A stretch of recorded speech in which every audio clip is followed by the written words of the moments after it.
Well, the job is partway done.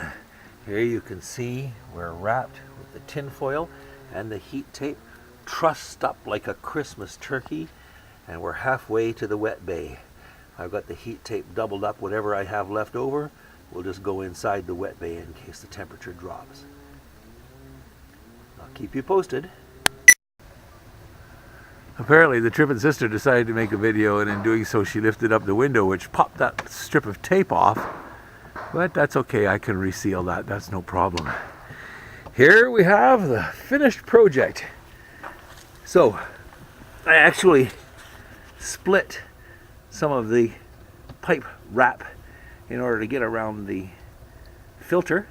So that's securely wrapped, and then I have it following along here, along there, up into the wet bay, as you can see here. And the remaining heat tape is wrapped in a circuitous fashion around the hose that's actually in the wet bay.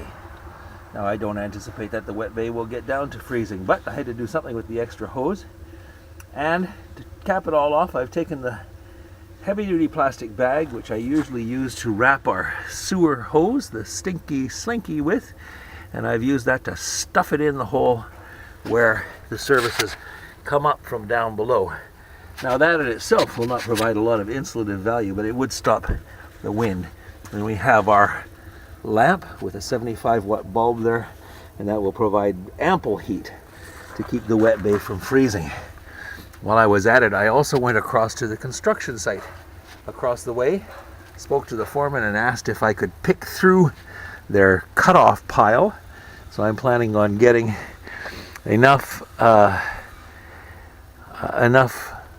bits and bobs of wood cutoffs that I can place underneath the coach and actually block up the frame and then retract the jacks, so that the jacks will stay retracted over the course of the winter before we take off, and that way the pistons in the jacks will not freeze.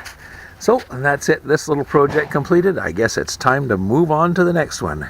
Thanks for coming along, and by all means, keep trippin'.